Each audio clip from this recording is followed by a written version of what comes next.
अस्सलाम वालेकुम।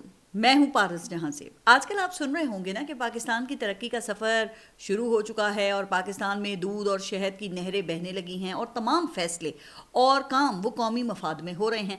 पाकिस्तान में कौमी मफाद वैसे ये कोई आम सा लफ्ज़ नहीं है, ये एक जादुई तावीज़ है। जैसे ही ये लफ्ज़ ज़बान से निकले तो हर गलत फैसला दुरुस्त, हर नुकसान फ़ायदा और हर कदम दानिशमंदी बन जाता है।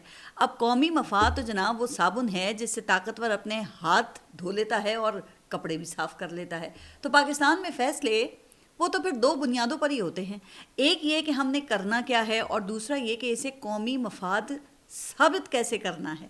तो अब जनाब वज़ीर आज़म ये फरमाते हैं कि गज़ा अमन बोर्ड में शमूलियत का फ़ैसला काबीना की मंजूरी से किया गया, लेकिन उन्होंने मज़ीद तफसील बताई ही नहीं कि ये जो मंजूरी है वो किस तरह ली गई।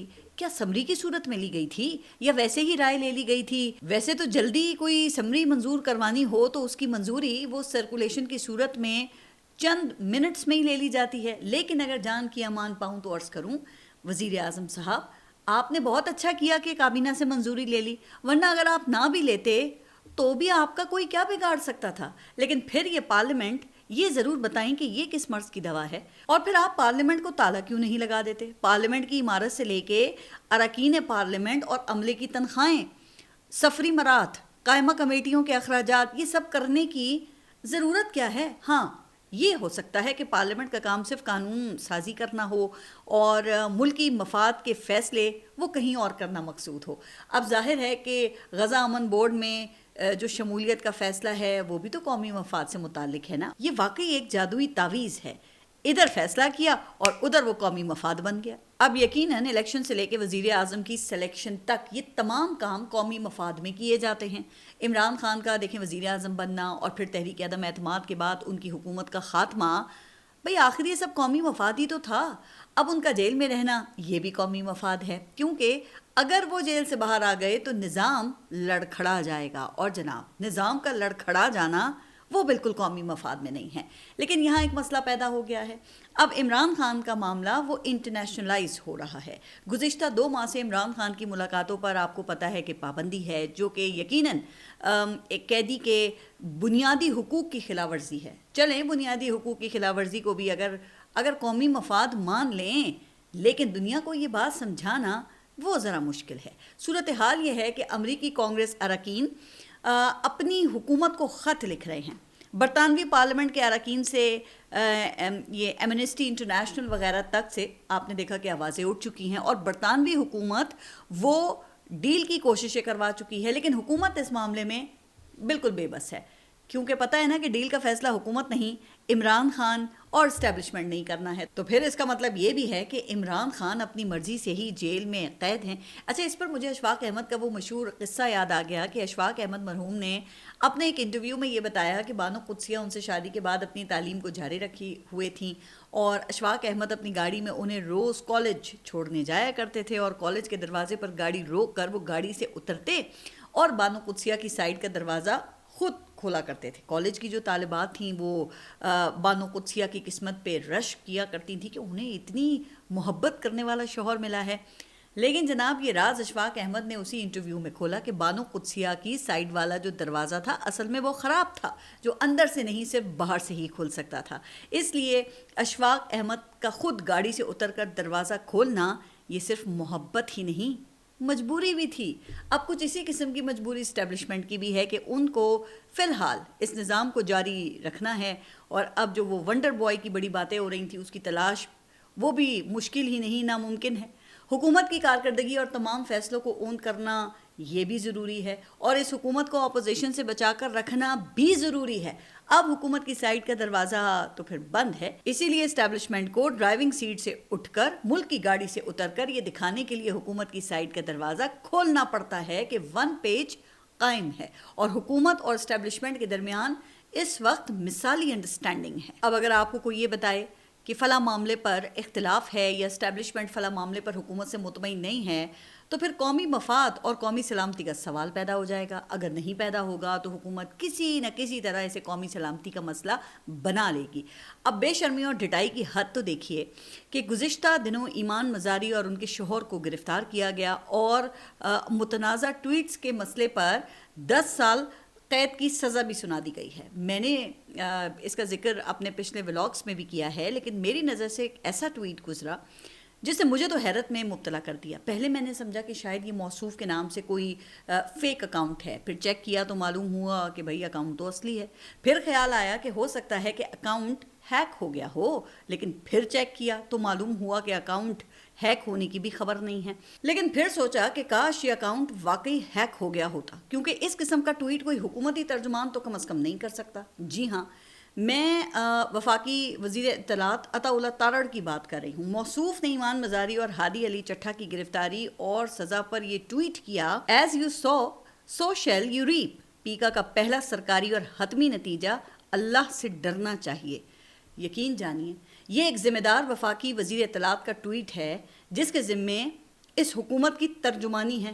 اب اس پر پھر اتنا ہی کہا جا سکتا ہے کہ عطا اللہ تارڑ صاحب کوئی شرم ہوتی ہے، کوئی حیا ہوتی ہے، ورنہ حبیب جالم مرحوم تو اپنی نظم میں خاک میں مل گئے نگینے لوگ لکھتے ہوئے اس سے پہلے بہت کچھ کہہ گئے تھے.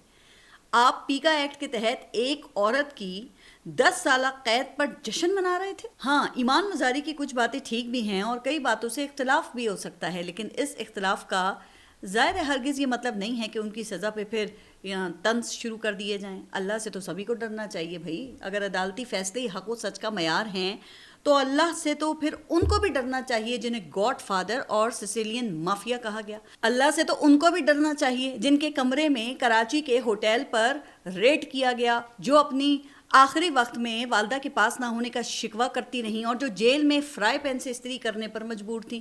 حضور ذرا سوچئے، اگر اس وقت کوئی اس قسم کے الفاظ ان کے لیے بولتا تو آپ کی زبان پھر کیسے آگ اگلتی. آپ کم از کم اپنی ہی جماعت کے سینئر رہنما خواجہ سعد رفیق کے ٹویٹ پر ہی نظر ڈال لیتے. اب خواجہ سعد رفیق تو کہتے ہیں کہ تنقیدی آوازوں کو ختم کرنا کبھی اور کہیں ممکن نہیں ہوا. جیلیں بھرنے سے حکومتیں مضبوط رہ سکتی ہیں لیکن ریاستیں کمزور ہو جاتی ہیں. سیاسی مخالفین کی پکڑ دھکڑ حکومتی کارکردگی کو گہنا دیتی ہے. تنقیدی آوازوں کا سامنا حقائق اور مکالمے سے کریں، سچ سامنے لائیں یا اپنی غلطیاں سدھاریں. ہر مخالف کو پکڑا نہیں جا سکتا. کیا اب آپ خواجہ سعد رفیق کے لیے بھی اسی قسم کے الفاظ استعمال کریں گے؟ خیر، اب میں یہاں پہ 2 پیشن گوئیاں بھی کر دوں کہ غیب کا علم تو ظاہر ہے کہ صرف اور صرف اللہ تعالیٰ کے پاس ہے، لیکن ایمان مزاری کے مقدمے کو دیکھ کر لگتا یہی ہے کہ یہ سزا جو ان کی ہے یہ زیادہ عرصہ برقرار نہیں رہ سکے گی اور ایمان مزاری کی سزا معطل ہو جائے گی یا پھر ان کو ضمانت پر رہائی مل جائے گی. کہا یہ جا رہا ہے کہ یہ کیس انتہائی کمزور ہے. قانونی لحاظ سے جس کیس میں ملزم کا حق دفاع ختم کر دیا جائے تو وہ کیس ویسے بھی کمزور ہی ہو جاتا ہے.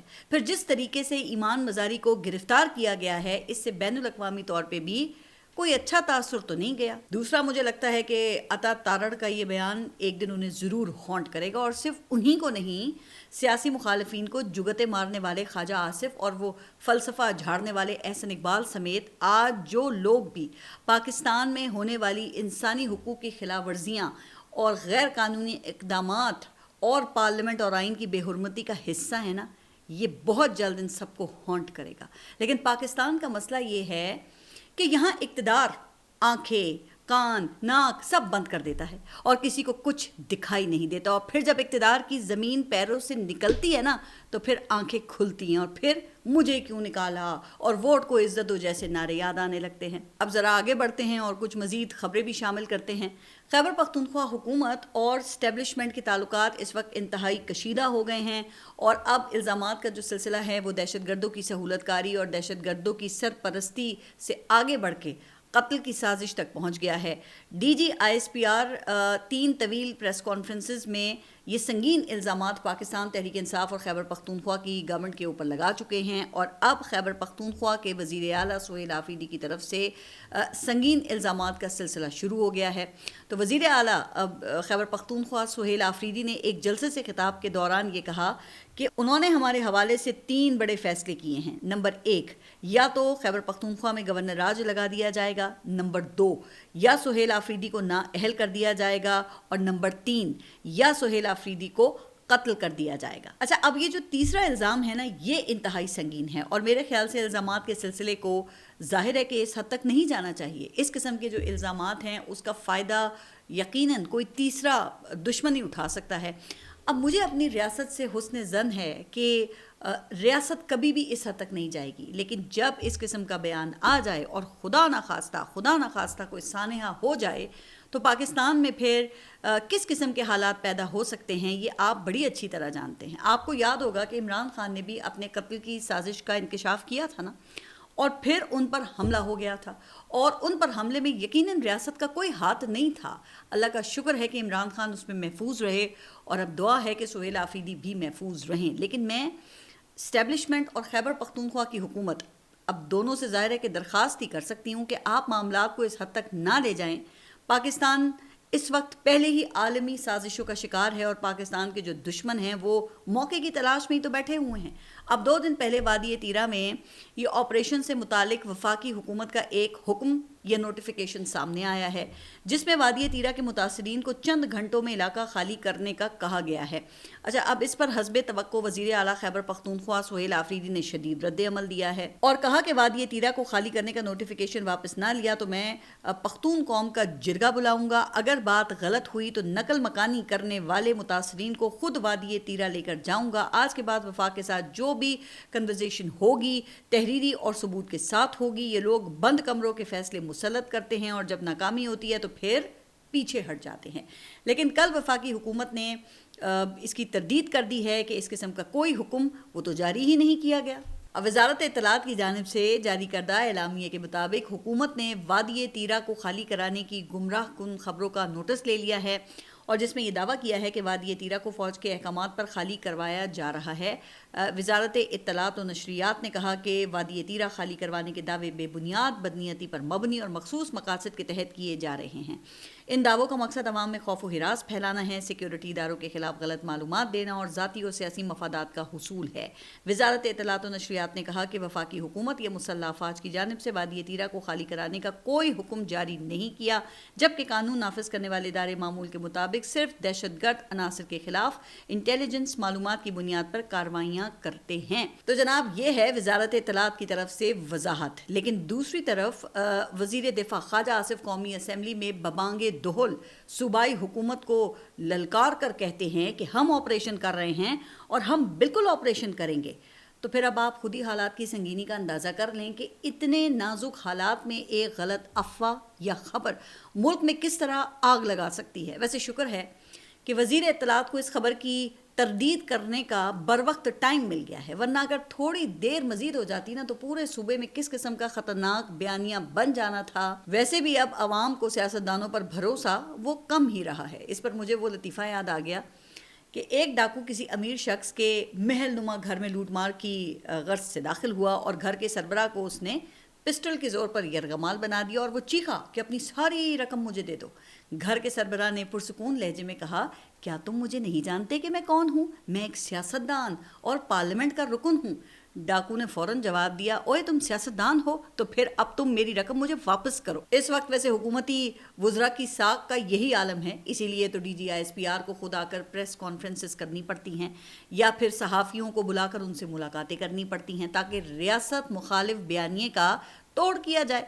दूसरी तरफ सानेहा गुल प्लाजा से मुतालिक जो खबरें हैं वो भी आने का सिलसिला अभी जारी है और गुज़िश्ता रोज़ गवर्नर सिंध कामरान टिसोरी सानेहा गुल प्लाजा में शहीद एक शख्स के घर ताज़ियत के लिए गए और फिर मीडिया से वहाँ पे उनकी गुफ्तगू भी हुई जिसमें उन्होंने सिंध हुकूमत के ऊपर शदीद तनकीद की। कामरान टिसोरी ने ये कहा कि सियासत करना है तो हम तैयार हैं, लेकिन पहले 88 लाशों का जवाब दिया जाए। कुछ बोलता हूँ तो तर्जुमानों का बयान आ जाता है, कहा जा रहा है कि सानेहा गुल प्लाजा पे बात ना की जाए। ये तो फिर निहायत परेशान कुन बात है कि सिंध गवर्नमेंट अब सानेहा गुल प्लाजा पे बात करने से भी मना कर रही है। अब सिंध हुकूमत को इसकी तरदीद करनी चाहिए फ़ौरन, और अगर ये सच है तो सिंध हुकूमत को इस बेशर्मी और बेहयाई पर कौम से माफ़ी मांगनी चाहिए। एक तो चोरी और ऊपर से फिर सीना जोरी की तो ये आला मिसाल है गज़ब खुदा का कि आपकी नाअहली की वजह से 88 जानें चली गई اور اب آپ یہ چاہتے ہیں کہ اس سانحے پر بات تک نہ کی جائے؟ کم از کم آپ حبیب جالب کے ان الفاظ کا ہی کچھ خیال کر لیں جو ساری زندگی آپ کے لیے جنرل ضیاء الحق کی آمریت سے لڑتے لڑتے وہ اس دنیا سے چلے گئے۔ ظلم رہے اور امن بھی ہو، کیا ممکن ہے تم ہی کہو، ہستی گاتی روشن واتی تاریکی میں ڈوب گئی، بیتے دن کی لاش پہ اے دل میں روتا ہوں تو بھی رو، اپنے ہونٹ سیے ہیں تم نے میری زباں کو مت روکو، تم کو اگر توفیق نہیں تو مجھ کو ہی سچ کہنے دو۔ آصف علی زرداری، بلاول بھٹو، مراد علی شاہ، مرتضی وہاب صاحب، آپ سب ویسے اس وقت سے ڈریں جب قوم کے صبر کا پیمانہ لبریز ہو جائے گا، لیکن بات پھر وہی ہے نا کہ اقتدار انسان کو اندھا کر دیتا ہے، اور جب اقتدار کی زمین پیروں کے نیچے سے سرکتی ہے نا تب ہوش آتا ہے۔ اچھا، اب ایک خبر جو ہے وہ کرکٹ کے میدان سے بھی ہے، اور فیبرری میں ہونے والا T20 ورلڈ کپ شاید تاریخ کا متنازع ترین ورلڈ کپ بن چکا ہے۔ آپ کو معلوم ہے کہ بنگلہ دیش کے بھارت میں ورلڈ کپ کھیلنے سے انکار پر ICC نے بنگلہ دیش کی جگہ اسکاٹ لینڈ کو بھی شامل کر لیا ہے، اور ہفتے کے روز chairman cricket board Mohsin Naqvi نے ایک پریس کانفرنس میں کہا تھا کہ ICC نے بنگلہ دیش کے ساتھ زیادتی کی ہے، بھارت کے لیے الگ قانون اور بنگلہ دیش کے لیے الگ قانون نہیں ہونا چاہیے، پاکستان کے ورلڈ کپ میں شرکت کرنے یا نہ کرنے کا فیصلہ وزیر اعظم کریں گے۔ دوسرے الفاظ میں محسن نقوی نے ICC کو پاکستان کے بائیکاٹ کرنے کی دھمکی دے دی تھی، لیکن آج محسن نقوی نے وزیر اعظم شہباز شریف سے ملاقات میں بائیکاٹ کا اعلان کرنے کے بجائے قوم کو ٹرک کی بتی کے پیچھے لگا دیا ہے، اور ان کی طرف سے کہا گیا ہے کہ پاکستان ورلڈ کپ میں شرکت کرنے یا نہ کرنے کا فیصلہ جمعے یا پیر کو کرے گا۔ اچھا، اب مجھے یہ بات سمجھ میں نہیں آ رہی کہ جب آپ کو ورلڈ کپ میں شرکت کرنے کے فوائد اور نہ کرنے کے نقصانات کا بڑے اچھے طریقے سے اندازہ ہے تو آپ نے آج یہ اعلان کیوں نہیں کیا؟ فرض کریں کہ اس ابہام کا مقصد بھارت کے سر پر تلوار لٹکائے رکھنا ہے، اور اگر ہفتے کے بعد پاکستان ورلڈ کپ میں شرکت کا اعلان کر دیتا ہے تو آپ کو اندازہ ہے نا کہ پھر ہماری کس قدر جگ ہسائی ہوگی۔ بھارت کے گودی میڈیا نے تو پہلے یہ خبریں چلانا شروع کر دی ہیں کہ پاکستان کے بائیکاٹ کی صورت میں پاکستان پر سخت پابندیاں عائد ہو سکتی ہیں، جن میں تمام بائیلیٹرل سیریز کا خاتمہ ہو جائے گا، غیر ملکی کھلاڑیوں کو PSL میں شرکت کے NOC نہیں دیے جا سکیں گے، وغیرہ وغیرہ وغیرہ۔ لیکن یہ بھی حقیقت ہے کہ پاکستان کے بائیکاٹ کی صورت میں یہ ورلڈ کپ خطرے میں ضرور پڑ جائے گا، اور ICC کو شدید مالی نقصان ہوگا، چونکہ صرف پاکستان اور انڈیا کے ایک میچ کی براڈ کاسٹنگ آئی بالز ویلیو اور قیمت پورے ورلڈ کپ سے زیادہ ہے، لہٰذا یہ فیصلہ کسی کے لیے بھی آسان نہیں ہوگا۔ پھر یہ بھی ممکن ہے کہ پاکستان ورلڈ کپ میں شرکت کے لیے تو رضامند ہو جائے، لیکن پاکستان اور انڈیا کے میچ کے بائیکاٹ کا اعلان کر کے اپنے پوائنٹس فورفٹ کر دے۔ ان تمام صورتحال میں کیا ہو سکتا ہے؟ اب کیا محسن نقوی کو ابہام پیدا کرنے کے بجائے آج حتمی اعلان کرنا چاہیے تھا؟ کیا پاکستان کو ورلڈ کپ میں شرکت کرنی چاہیے، تمام کشتیاں جلا کر اور نفع نقصان کو بھولنے کے بعد بنگلہ دیش کے ساتھ کھڑے ہو کر اس ورلڈ کپ کے بائیکاٹ کا اعلان کرنا چاہیے، یا پھر صرف پاکستان اور انڈیا کے ایک میچ کا بائیکاٹ کرنا چاہیے؟ تو آپ ہمیں اپنی رائے سے کامنٹس میں آگاہ کیجیے گا۔ اور آخر میں اب ایک خبر جو ہے وہ بسنت کے حوالے سے ہے، تو لگتا یہ ہے کہ پنجاب کے تو تمام مسائل حل ہو چکے ہیں، اس لیے اب بڑے زور و شور سے بسنت منانے کی تیاری ہے، لیکن کچھ پنجابی گانے وہ قومی سلامتی اور ثقافت کے لیے بھی خطرہ بن گئے ہیں، اس لیے اب ان پر پابندی لگا دی گئی ہے۔ اب پنجاب حکومت نے جن گانوں پر پابندی لگائی ہے ان میں نقدہ کوکا گانا بھی شامل ہے، جسے پاکستان تحریک انصاف کی طرف منسوب کیا جاتا ہے، اور یہ گانا آپ کو پتہ ہے کہ PTI سے متعلق مختلف جلسوں میں بجایا بھی جاتا رہا ہے۔ تو پنجاب حکومت کے نوٹیفیکیشن کے مطابق پنجاب حکومت نے تھیٹر اور سٹیج پرفارمنسز میں استعمال ہونے والے 132 پنجابی گانوں پر پابندی عائد کر دی ہے جو غیر اخلاقی، نامناسب اور ذومانی مواد پر مبنی ہیں۔ تو یہ پابندی ہر قسم کی سٹیج اور تھیٹر پرفارمنسز پر لاگو ہوگی، خواہ وہ اب نجی ہوں یا پھر کمرشل۔ محکمہ اطلاعات و ثقافت کی جانب سے جاری کردہ باضابطہ نوٹیفیکیشن کے مطابق ممنوع قرار دیے گئے گانوں کے بول، اشعار اور دھنیں اشتعال انگیز اور تھیٹر پرفارمنسز کے طے شدہ SOPs کی خلاف ورزی کرتے ہیں۔ اب اسٹیج شوز کے کندھوں پر رکھ کر عین بسنت سے پہلے بندوق چلانے کا مقصد پھر یہی دکھائی دیتا ہے کہ بسنت میں کسی صورت عمران خان سے متعلق کوئی آواز سنائی نہ دے، لیکن پاکستان تحریک انصاف کے سپورٹرز نے پتنگوں پر عمران خان کی تصاویر اور 804 لکھ کر اڑانے کا اعلان کیا ہوا ہے۔ اگر بسنت والے دن یہ مناظر دیکھنے کو مل گئے تو پنجاب حکومت پھر کیا کرے گی؟